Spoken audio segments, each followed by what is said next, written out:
नमस्कार, मैं हरिशंकर व्यास।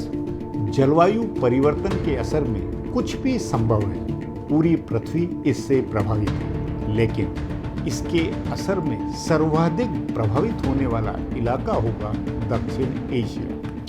और इसमें पाकिस्तान से बांग्लादेश के सिंधु गंगा नदी के मैदानी इलाके में गर्मी लगातार अब साल दर साल मनुष्य शरीर के लिए असहनीय होनी है।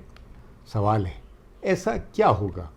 इसी के खुलासे में आज मेरा हेडिंग है, सिंधु गंगा मैदान क्यों गर्मी के कड़ाव बनेंगे। हाँ, आप पूछ सकते हैं कि सिंधु गंगा घाटी के 70 करोड़ लोगों के भविष्य में भीषण गर्मी की तस्वीर भला क्यों है? लोग क्यों कड़ाव में उबलेंगे? तो जवाब में एक उपन्यासकार किम स्टैनली रॉबिन्सन ने जलवायु परिवर्तन पर एक पुस्तक लिखी है। उसका शीर्षक है the ministry for the future. यह किताब सन 2020 में बेस्ट सेलर थी। इसने मौसम बिगड़ने के भयावह परिणामों के सिनेरियो में लू की चपेट में आए भारत के एक छोटे शहर की कल्पना की है।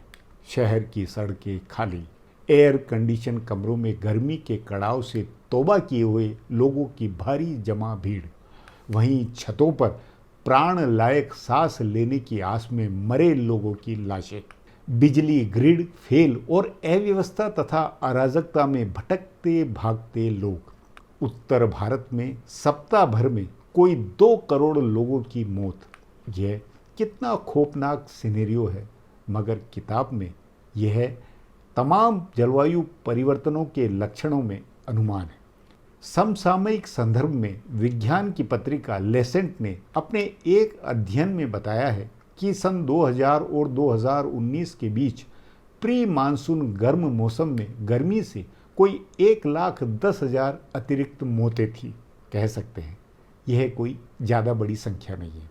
इससे ज़्यादा बिजली कड़कने, बाढ़, लू, सांप काटने जैसी छोटी बातों से ही भारत में असंख्य रूटीन मौतें होती है। तो गर्मी के कड़ाव में भी हम भारतीय लोग जिंदा बचे रहेंगे। लेकिन जलवायु परिवर्तन की वैश्विक घटनाओं के बढ़ते अनुभवों में दक्षिण एशिया को लेकर वैज्ञानिक जो सोचते हैं वह रियलिटी की तस्वीर है।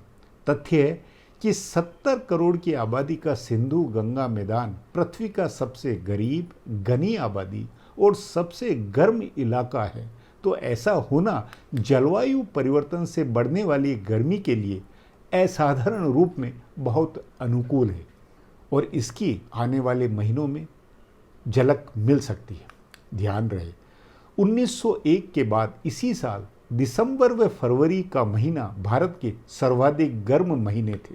वैज्ञानिक गर्मी की मार या तेज को तापमान और नमी या कि ह्यूमिडिटी के कॉम्बिनेशन के वेट बल्ब में मापते हैं। इसका 37 डिग्री का वेट बल्ब का तापमान स्तनधारी प्राणियों के लिए पसीने के माध्यम से गर्मी छोड़ना मुश्किल बना देता है। वैज्ञानिकों के अनुसार लगभग 31 डिग्री सेल्सियस के वेट बल्ब की गर्मी शरीर के पसीने से सूप जितनी गर्म हवा जैसे बाहर निकलती है। शरीर में भीतर भीतर इस वेट बल्ब का ताप दिमाग और दिल तथा किडनी के फेल होने की संभावना बढ़ाता है। 35 डिग्री सेल्सियस के वेट बल्ब तापमान में लोगों के लगातार रहने, उसमें जिंदगी की अवस्था रॉबिन्सन के अनुसार घातक है। ध्यान रहे, नवंबर में विश्व बैंक ने यह चेतावनी दी है कि भारत वह देश है जहां वेट बल्ब का 36-35 डिग्री सेल्सियस का तापमान अब नियमित होता हुआ है, मतलब जीवन सर्वाइव सीमा से अधिक। तभी सवाल है कि सिंधु गंगा घाटी के लोगों का शरीर कितना बर्दाश्त कर सकता है। पिछले साल